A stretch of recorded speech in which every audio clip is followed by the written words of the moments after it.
win. Good morning, Rider. Catch, win.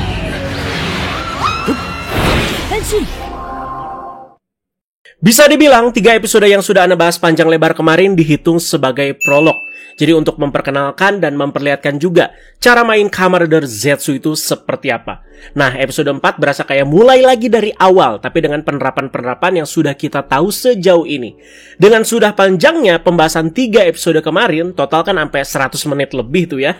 Semoga juga kita itu bisa lebih cepat bahas episode kali ini, karena udah banyak teori-teori yang kita ketahui sejauh ini. Jadi tinggal dikesinambungkan aja. Semoga kalian juga ya seperti itu.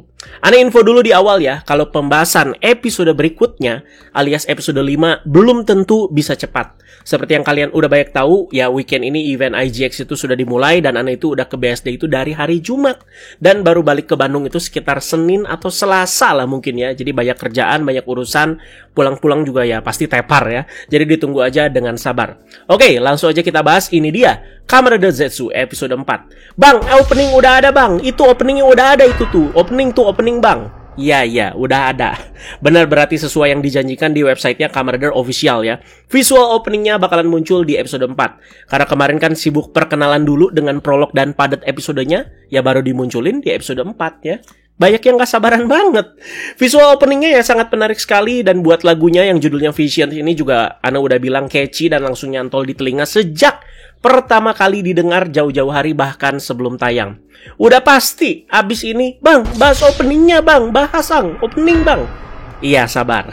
Sudah pasti akan dibahas. Tapi Ana belum bisa tentukan bisa di-up-nya itu kapan ya. Yang perlu kalian tahu, ini sudah pasti Ana bahas. Jadi komentar-komentar lainnya mengenai openingnya ya nanti aja di video yang berbeda, khusus pas kita itu bahas opening. Jadi rider tema mimpi, banyak yang serba random, plus penulisnya juga Yuya. Waduh, butuh waktu sih ini ya untuk bahas openingnya. Jadi ditunggu saja. Yang pada nagih dengan konteks bercanda atau ragbait ya, maaf ya, langsung Anda blok ya. Untuk misi kali ini, Protect the VIP Bride. Visual di awal episode ya ini edan sih guys ya. Jadi kita diperlihatkan dengan sebuah katedral, ada bulan merah kopongnya juga, dan banyak sekali burung gagak yang pada terbang. Ini ngasih rasa-rasa kayak Resident Evil 4 atau Resident Evil Village banget dah ya. Sering tuh kayak begini. Jadi nyambungin sama scene ini, Nox juga muncul di area katedral ini, dan gak lama setelah itu Nightmare itu baru tercipta, bernama Crow Nightmare. Nox ya seperti bermandat seperti biasa, ubahlah dunia ini ke dalam mimpi buruk. Yang udah nonton episode kemarin kita tahu ya, Nox itu baru benar-benar punya andil setelah Nightmare itu berhasil outbreak ke dunia nyata. Munculnya Crow Nightmare di episode ini juga cukup unik ya. Jadi sedikit berbeda dengan terciptanya bom Nightmare kemarin, yang harus melalui sebuah pintu merah yang dibukakan sendiri kan ya. Yang ini ya tiba-tiba muncul aja gitu di langit. Baku tertidur lagi dan bermimpi menjadi agent sekaligus menjadi seorang pendeta yang tugasnya memberkati pasangan yang hendak menikah. Belum menikah banget, tapi pasangan yang hendak diberkati dan disahkan oleh Baku ini tuh sedang melakukan gladi resik gitu ya bersama Baku juga untuk hari besar pernikahannya nanti. Gak cuma jadi pendeta yang memberkati, tapi Baku juga harus melindungi si pengantin wanita ini sebagai agent. Pengantin pria bernama Koki dan calon istrinya bernama Miyuki. Tambahan info, yang meranin Miyuki, di mana hitungannya jadi guest di episode ini dan episode minggu depan, bernama Mari Iriki. Sebelumnya dia itu muncul di movie Forze dan Wizard, movie War Ultimatum, dan berperan sebagai Yu Kamimura, di mana ada suatu scene juga dia itu jadi pengantin wanita. Nah di sini balik-balik perannya itu sama dong. Baku juga bertemu lagi dengan Nemu yang kali ini menjadi wedding organizer. Aneh sih lebih nyebutnya ini WO atau wedding organizer, walau Nemu itu bilangnya wedding planner di episode ini ya. Soalnya kalau wedding organizer atau WO itu kan lebih fokus ke pelaksanaan di hari H. Sedangkan seharusnya wedding planner itu lebih fokus ke perencanaan jangka panjangnya. Ini Ana bukan soto ya, soalnya Ana udah berkali-kali ke wedding expo. Perlu diingat lagi, Nemu ini tuh punya kemampuan yang sama seperti Baku, yaitu lucid dream. Jadi akan banyak pertemuan antara Baku dan Nemu sebagai sesama pemilik kemampuan lucid dream. Profesi dan outfit Nemu juga berubah-berubah ya, tergantung si pemilik mimpi dan tema mimpinya. Dimana Nemunya juga berusaha sebaik mungkin untuk memainkan perannya dalam mimpi dan berusaha untuk tetap dekat dengan si pemilik mimpi tersebut. Jadi ayo Yuya, perlihatkan lagi kelebihanmu di relasi MC dan heroinnya tahun ini ya. Yang kocak setiap kali Baku itu mau bersikap romantis ke si Nemu, ada aja gitu gangguannya ya. Sebenarnya tipe heroin kayak Nemu ini gak terlalu masuk sama selera Ana ya. Tapi Ana itu harus akuin, Nemu di episode ini Bening banget dan enak banget dilihat. Inikah Mai? Ya santai aja guys ya, Ana tetap setia sama Mbak Nasuka Nagumo. Gak lama ya ada gangguan. Ada teman masa kecilnya Miyuki yang mau nyulik Miyuki karena tentu nggak merestui dan nggak terima sama pernikahan ini. Sampai nodong juga kan pakai pisau. Kalian jangan sampai kayak begini ya. Waifu kalian menikah, oh nggak terima. Sampai kalian itu bertindak di luar nalar gitu ya. Baku dengan bantuan Impact Capsule memperkuat dirinya dan dengan mudahnya melumpuhkan si pria psycho ini. Tanpa repot-repot berubah jadi Kamen Rider ya. Dimana Ana bilang ini penerapannya seperti Kamen Rider Build. Megang full bottle doang bisa memperkuat diri sendiri. Scene ini kocak sekaligus keren juga sih. Setelah kejadian ini, Baku itu terbangun dan langsung ngecap si pria penodong tadi sebagai sang pemilik mimpi. Mungkin ada yang sedikit bertanya-tanya, ini maksudnya gimana sih kok objektif pertamanya itu jadi sibuk nyari siapa pemilik mimpinya? Nah, coba Anda jelaskan lagi ya. Ini sudah terang-terangan dijelaskan di episode 2 dan 3. Jadi Baku sebagai MC yang punya kemampuan lucid dream, ternyata bisa memiliki mimpi yang sama dengan orang lain. Sebelumnya kan dia itu ya bermimpi sama dengan mimpinya Pak Fujimi Tetsuya. Yang berarti Pak Fujimi Tetsuya adalah pemilik mimpinya. Nah, ketika sudah tahu siapa pemilik mimpinya, ya tugas Baku itu untuk memberantas mimpi buruk yang menghantui si pemilik mimpi. Di case ini ya monster-monster bernama Nightmare yang bakalan muncul. Udah, penjelasannya itu udah jelas banget guys ya. Dan soal ini tuh bisa terjadi ke siapa saja, termasuk ke orang-orang yang Baku nggak kenal sama sekali. Makanya Ana bilang juga, scene terakhir di episode 3 itu dalam maknanya. Jadi orang-orang random ya pada jalan-jalan dan bisa kapanpun bermimpi buruk. Dan Baku itu yang punya kekuatan dan sebagai Kamen Rider ya punya tanggung jawab dan responsibility akan hal ini. Diduga soal ini tuh berkaitan dengan infeksinya bom Nightmare di episode kemarin. Nah, soal ini akhirnya dijelasin nih.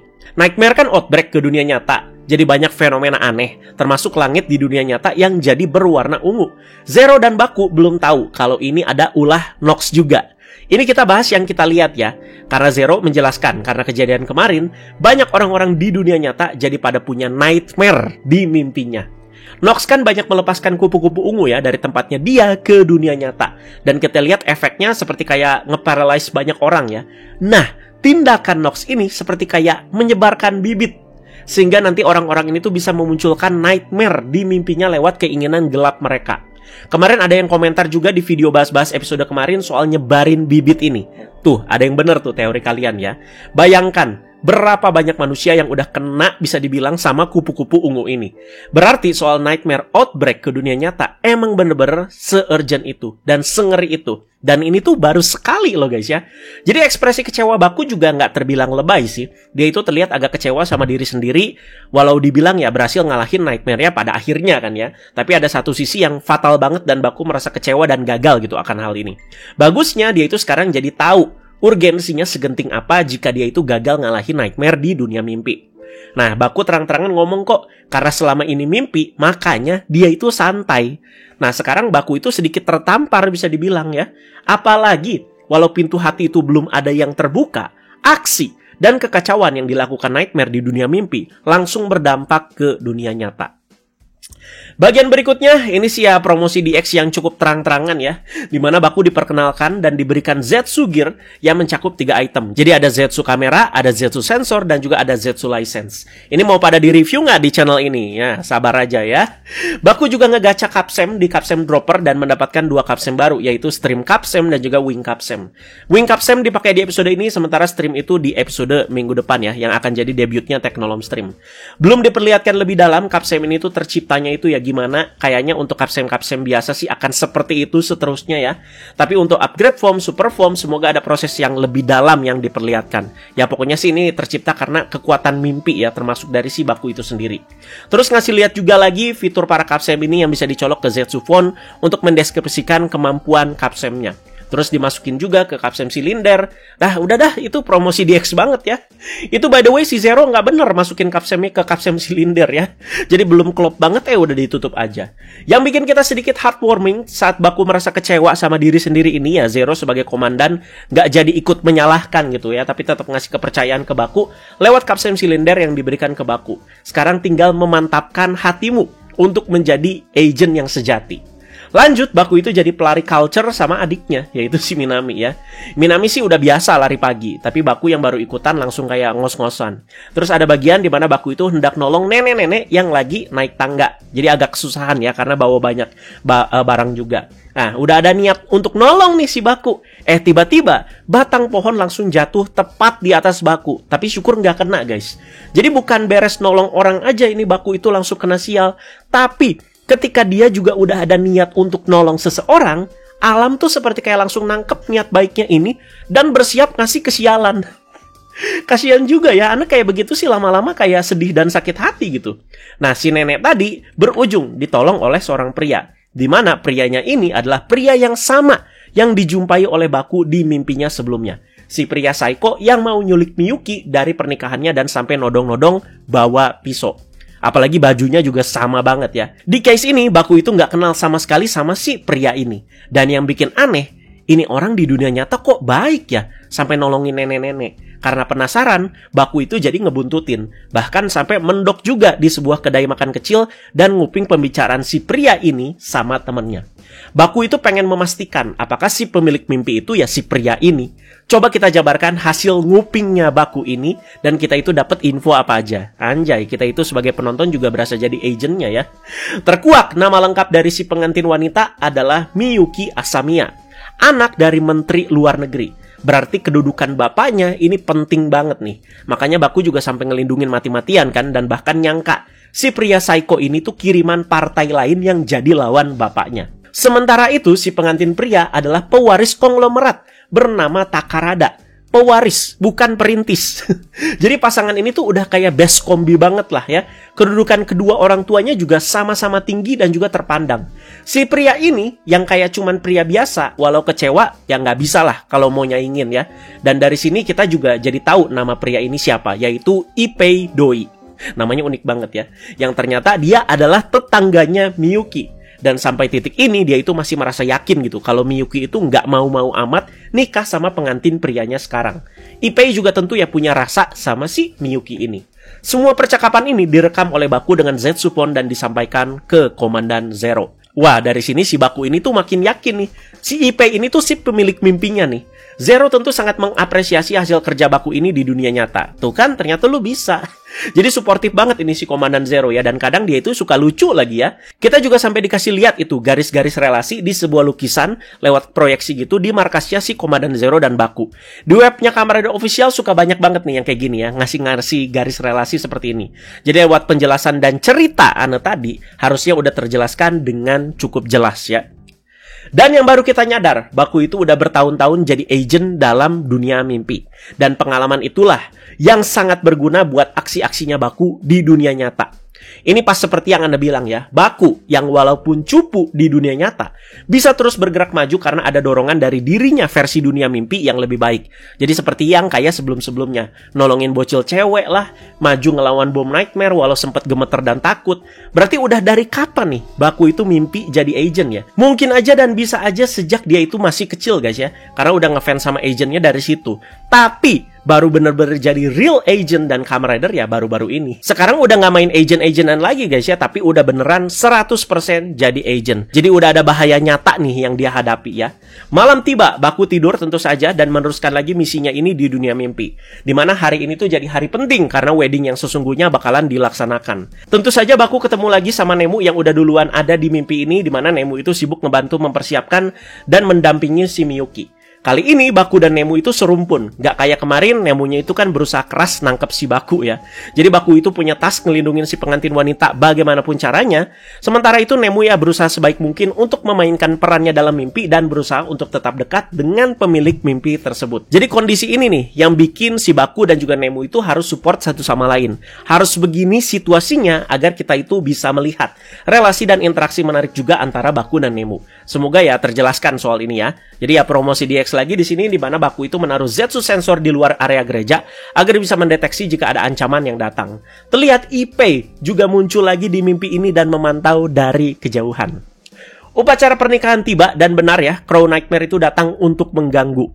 By the way, vibes-nya cukup serem juga ya ini ya, walaupun secara bentuk sebenarnya ya, kalau menurut Ana pribadi, gak nyermin-nyermin amat ini si Crow Nightmare. Jadi good job lah buat para Nightmare yang udah pada tampil sejauh ini, bisa ngasih kesan mimpi buruk yang cukup dapat buat kita para penonton. Serangan Crow Nightmare membuat para hadirin di pernikahan ini tuh pontang-panting, termasuk si Miyuki, dimana serangannya meninggalkan bekas banyak bulu gagak yang berjatuhan. Baku berubah menjadi Kamarade Zetsu Physicam Impact untuk melawan Nightmare ini, di mana pertarungannya sampai berlanjut juga ke luar area gereja. Karena ini dunia mimpi, banyak hal-hal random terjadi di pertarungan ini. Seperti kayak Crow Nightmare ini yang bikin dunianya itu terbalik, mengakibatkan Baku dan Miyuki itu terjatuh. Karena hal ini, satu pintu hati terbuka ini ya.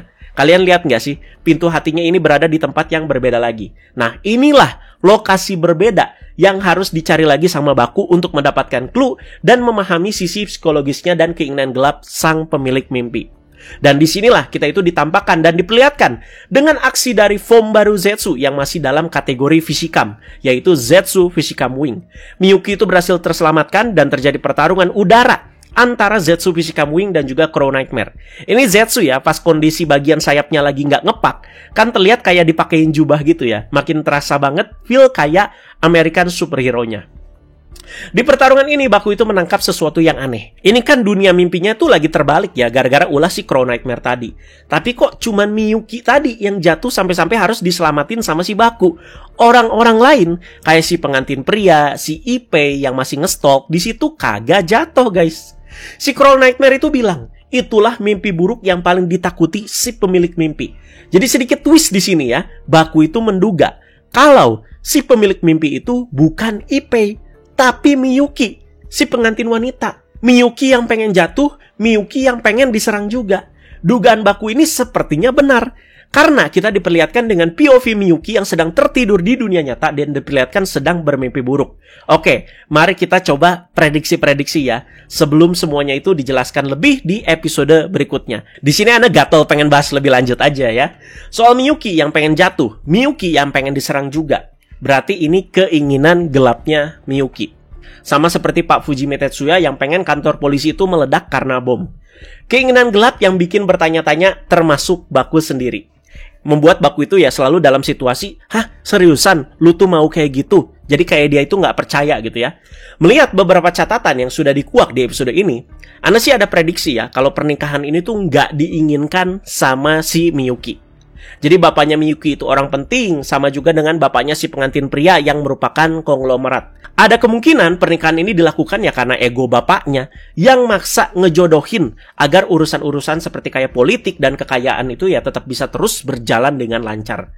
Duh, kayak gini sih ya, banyak lah ya ini plot sinetron-sinetron banget guys. Bapak kamu jodohkan dengan si ini ya, dia itu anak konglomerat. Nah, biasanya kan si anak ceweknya itu suka nggak mau ya, dan nggak dari hati gitu jadinya.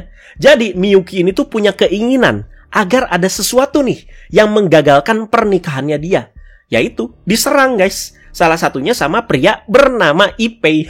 Kasian ya, berasa jadi tumbal juga ini si Ipei. Kenapa harus Ipei? Apa Miyuki juga punya rasa nih sama si Ipei? Nah, Ipei juga diperlihatkan kan dia itu ternyata pria yang baik hati di dunia nyata. Kita juga nggak tahu si pengantin pria ya kedoknya itu seperti apa, sifat aslinya itu seperti apa.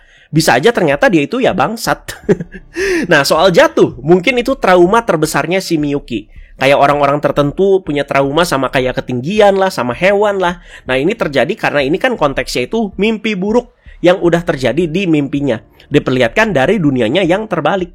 Nah, semoga soal ini terjelaskan guys ya. Kalau ada tangkapan lain juga dari kalian, let me know. Mari kita diskusi. Jadi cukup menarik sih ini ceritanya ya, dimana format satu cerita atau satu monster 2 episode kayak gini akan jadi penerapan untuk episode-episode selanjutnya. Jadi tinggal kita enjoy aja teman-teman ya, sembari ya cerita-cerita atau plot-plot utamanya ya diceritakan di bagian-bagian ini. Tentu dengan harapan juga kan satu monster atau satu cerita 2 episode ini konklusinya juga selalu bagus gitu di akhir ya. Belum beres bahasannya, ada lagi yang mau Anda bahas, yaitu kabar baik buat Pak Fujimi Tetsuya. Jadi akibat ledakan di kantor polisi Tokyo kemarin dan karena nihilnya bukti, maka dari itu divisi kasus aneh dipulihkan kembali dan punya tugas untuk menyelidiki fenomena aneh ini. nggak jadi, dibubarin guys. Memang dikembalikan, cuman katanya dijalankannya itu secara nggak resmi. Ini langsung dikeluarkan dari mulut sang kepala kepolisian yang baru, yaitu Bapak Sukasatodo ya. Tuh kan, seperti yang Anda bilang juga, divisi kasus aneh bisa aja tetap jalan secara independen tanpa melibatkan kepolisian. Jadi Pak Fujimi Tetsuya ya bikin tim sendiri untuk memecahkan setiap kasus-kasusnya. Jadi di sini Pak Tetsuya juga diberikan kesempatan lagi. Dan tentu ini membuat semangatnya kembali lagi. Jadi langsung sumringah itulah pasti ya. Tapi tetap Pak Fujimi Tetsuya harus ngasih bukti juga ke kepolisian kalau yang dia omongin dari kemarin perihal Black Case dan keberadaan Nightmare itu benar ya. Serangan Crow Nightmare di pertarungannya melawan Zetsu berdampak ke dunia nyata. Jadi di sebuah hal katedral di dunia nyata, jadi banyak bulu-bulu burung gagak bertebaran di sana, membuat Pak Fujimi Tetsuya dan Mbak Nasuka Nagumo menyelidiki soal ini. Pak Fujimi Tetsuya semakin yakin kalau ini adalah ulahnya Nightmare. Dan kunci agar bisa memecahkan kasus ini lebih lanjut adalah Yorozu Baku. Udah bikin tim aja udah. Baku, Pak Tetsuya, Mbak Nagumo selidikin bareng-bareng di dunia nyata. Ketika udah nemu kuncinya di dunia nyata, penyelesaiannya itu diserahkan ke Baku sebagai Kamen Rider di dunia mimpi. Soal prediksi aneh ini tampaknya akan semakin terwujud ya. Jadi kita lihat di episode selanjutnya, Pak Fujimi Tetsuya dan juga Mbak Nasuka Nagumo ada di markasnya Komandan Zero. Di bahasan sebelumnya, Anda juga sempat bilang, ya it's a good thing gitu. Kalau Zero juga tahu soal Pak Fujimi Tetsuya dan Mbak Nagumo yang punya andil ikut ngebantuin Baku juga di dunia nyata. Tapi kayak ada rasa agak kecepetan gak sih? Tiba-tiba si Pak Tetsuya sama Mbak Nagumo ya udah di markasnya Komandan Zero. Tapi tim ini ya bakalan menarik banget sih dan bakalan jadi core utama di cerita Zetsu untuk pemecahan setiap masalahnya. Nah, saatnya sekarang sesi baca-baca komentar dari kalian nih. Tentu saja ini Ana bacain yang unik-unik dan ngasih insight lebih juga buat Ana. Ini Ana bacain dengan harapan kalian juga dapat pandangan lebih ya mengenai teori-teori yang sudah terjadi di cerita Zetsu sejauh ini. Sekaligus juga makin memperjelas lagi apa yang sudah kita bahas sejauh ini. Komentar pertama dari Famola Fest. Untuk yang bagian ini saya rasa kurang setuju sih Gan. Ini mengenai Gun Nightmare nih ya, yang mau coba Anda baca lagi. Karena jika Gun Nightmare adalah wujud dari keinginan terdalam si Baku sebagai tuan mimpinya, kenapa dia malah memburu balik si Baku? Iya juga ya. Jadi kan Ana ada prediksi ya, Gun Nightmare itu kan tercipta ya karena keinginan gelapnya si Baku. Oh iya, Baku jadi agent, makanya dia itu mengharapkan ada kejahatan biar dia itu ya bisa jadi agent gitu ya. Nah, secara tugasnya Nightmare itu adalah melayani dan mewujudkan keinginan terdalam setiap manusia. Pernyataanku ini diperkuat lagi dengan detail yang terlihat jelas banget ada di episode 2 dan 3 ini. Bom Nightmare gak pernah ngincar dan memburu Pak Tetsuya di dunia mimpi. Nah ini, keterbalikan kan dengan si Baku yang diburu terus sama si Gun Nightmare ya. Yang membuktikan Gun Nightmare bukanlah wujud dari keinginan terdalam Baku, melainkan murni yang seperti Agan bilang yaitu pendatang dari luar mimpi yang dikirim untuk memburu Baku. Oke, ini bisa guys ya. Ini case-nya sih untuk Bakunya teman-teman ya. Kalau untuk yang lain seperti kayak Fujimi Tetsuya sama Miyuki, sepertinya sih ya memang dari keinginan gelap mereka gitu ya. Makanya Nightmare-nya kayak membantu gitu ya untuk menuntaskan keinginan gelap si pemilik mimpi. Terus selanjutnya ada dari Dava Narak ya. Kalau aku bisa bantah, by teori aku, secara keseluruhan mimpi Baku sama Fujimi-san itu sama. Jadi sama-sama ingin membuktikan sesuatu. Jadi Baku dengan mampu dan bergunanya dia untuk orang lain dan Fujimi-san dengan kasus Black Case atau Nightmare-nya. Tapi ada perbedaan cara Nightmare membuat mimpi buruk menjadi kenyataan. Kasusnya kalau si Baku itu malah melawan balik mimpi, yang perlu diingat mimpi Baku itu adalah untuk menaikkan kepercayaan dirinya dan membayangkan kalau dia itu bisa menyelamatkan dan berguna untuk orang lain dan mimpi itu positif. Dan mimpi positif itulah yang coba ingin diubah oleh Nightmare yang tadinya mimpinya adalah lucid dream menjadi lucid nightmare. Nah, berarti soal lucid nightmare ini ya sebenarnya sudah mau dieksekusi nih dari episode pertama. Jadi agar bisa tercapai goalsnya untuk bisa menginvasi dunia nyata. Sedangkan kasusnya Fujimi-san itu perlu dicatat, beliau itu nggak diceritakan bisa lucid dream atau enggak. Seharusnya sih enggak ya. Jadi anggap saja beliau itu manusia yang tidak bisa mengendalikan mimpinya sendiri. Nah, karena keinginan beliau yang ingin membuktikan kalau Nightmare itu benar-benar ada melalui kasus-kasusnya, di sini kan si Black Case ini, dia akhirnya memimpikan kasus yang terlibat Nightmare di dalamnya. Tapi masalahnya dia itu nggak tahu cara mengendalikan mimpinya, berbeda dengan Baku yang kaget begitu tahu ada sosok Nightmare yang muncul di mimpinya, karena dia itu bisa membuat dunia mimpinya sendiri, tidak seperti Fujimi-san yang tidak bisa mengontrol mimpinya. Nah, karena niat awal Fujimi-san yang udah gelap, yaitu menginginkan sosok Nightmare, akhirnya Nightmare ya menjawab hal itu dengan membantu Fujimi-san dalam menjawab sisi gelapnya, yaitu menghancurkan kepolisian. Dan tidak melawan sang pemimpinnya karena niat sedari awal adalah menghancurkan kepolisian yang sudah tidak percaya dengan divisinya Fujimi-san. Dan ditambah dia itu bukan agent, jadinya sulit gitu untuk memecahkan misteri di balik mimpi pengebomannya. Terima kasih ya komentarnya buat Davanarak, tapi lain kali tolong diperhatikan ini tanda bacanya. Ana sedikit puyeng nih bacanya ya. Tapi Ana ngerti makna-maknanya ya. Jadi terima kasih sekali lagi. Terus komentar selanjutnya dari Psychocyte. Nah, ini seingat Ana. Jadi teori kepribadian Sigmund Freud itu mengatakan bahwa manusia itu terdiri dari ID, ego, dan superego. Nah, ini menyinggung pintu hati yang ada 3 biji itu guys ya. Nah, ID ini semacam keinginan gitu. Dan ego itu alat pemuas ID dan superego sebagai norma moral yang menjaga agar ego itu tetap berjalan sesuai norma yang berlaku di masyarakat. Nah, ID ini jika ditekan, ia akan masuk ke alam bawah sadar. Nah, dalam kasus Pak Fujimi Tetsuya ini, kemungkinan dia itu merasa kecewa atas apa yang kepolisian lakukan terhadapnya. Gimana skeptisnya mereka. Nah, ID-nya ini tuh langsung bergejolak. Namun karena super egonya berhasil menahan itu, akhirnya ID ini tuh masuk ke alam bawah sadar. Nah, saat seorang itu bermimpi, maka di sana ID-nya itu dapat dikeluarkan. Sebenarnya dia itu tidak sadar, tapi di dalam hati kecilnya dia itu menginginkan itu. Ini asal-usul keinginan gelapnya ya. Untuk lebih jelasnya, coba aja baca teori kepribadian Sigmund Freud Bang. Dari yang Anda ingat, kurang lebih begitu prosesnya terjadinya mimpi itu. Maka itu kadang kita juga mimpi indah, kayak ingin gitu ya, punya ini itu, kayak sesuatu yang sangat kita inginkan tapi belum terwujud. Akhirnya kita memimpikannya. Lalu bagaimana dengan hal yang ingin kita lupakan seperti kayak pengalaman buruk? Sebenarnya manusia itu tidak pernah bisa melupakan sesuatu. Semua ingatan yang sudah kita lupakan akan masuk ke dalam alam bawah sadar kita. Dan suatu saat bisa dipanggil lagi. Kurang lebih kayak gitu Gan. Salah dan kurangnya maaf karena ada beberapa bagian yang agak lupa. Terima kasih komentarnya, top banget. Untuk komentar selanjutnya ada komentar dari Aulia AF. Ini menjelaskan lagi soal si pintu hati ya. Karena pintunya yang di atas itu perempuan, yang di bawah cowok, mungkin pintu ini sebenarnya melambangkan yin, atau evil, atau female, atau hitam, atau bulan, dan yang. Atau baik, atau male, atau matahari, atau putih. Jadi mungkin ini tuh pintu keseimbangan. Bukan bener-bener ke dunia lain gitu. Jadi Nightmare ini mungkin bukan beneran jahat, tapi sisi jahat seseorang. Nah, ini menjelaskan lagi proses terciptanya guys ya, dari mananya, dasarannya itu dari mana. Makanya jurusnya Baku adalah banish. Nah itu ya, impact banish ya. Jadi banish itu seperti kayak pergi lu. Jadi bukan destroy, slay, atau kill.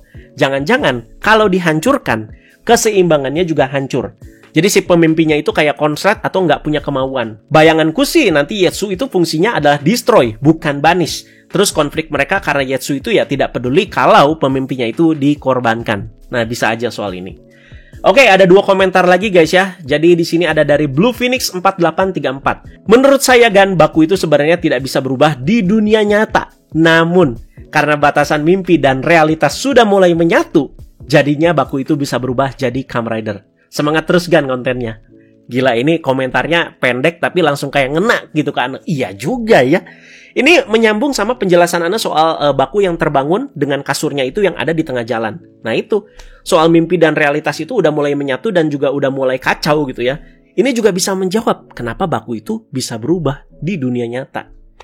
Jadi harus ada case Nightmare-nya itu outbreak dulu ke dunia nyata, realitas dan juga si mimpi itu udah mulai bercampur aduk gitu ya. Nah baru si Baku itu bisa berubah menjadi Kamen Rider. Kalau misalkan lagi adem-adem ayam aja, mungkin aja nggak bisa. Gila men. Ternyata udah guys, komentarnya udah, itu yang terakhir ya. Jadi terima kasih banyak yang sudah menyimak pembahasannya. Jadi kita tunggu untuk episode selanjutnya, bakalan ada debut dari Zetsu Technolom Stream. Tapi sesuai yang Anda bilang, tidak bisa cepat guys ya, karena Anda ada kesibukan di eventnya IGX. Itu bakalan dar-deror banget, bakalan capek banget ya, bakalan hektik banget. Jadi ditunggu aja untuk pembahasan episode kelimanya ya. Anda juga pasti penasaran ya untuk konklusi dari episode ini seperti apa. Jadinya juga nggak sabar gitu pengen dibahas ya. Dan untuk pembahasan openingnya tetap ditunggu juga guys ya. Kita lihat seberapa banyak yang bisa kita ulik dari openingnya. Jadi ditunggu aja dengan sabar. Diskusi lagi di video kali ini. Anda tunggu komentar-komentar cerdas dari kalian semua. Terima kasih banyak juga yang sudah menyaksikan sampai habis. Teman-teman jangan lupa like, share, juga subscribe. Bye-bye.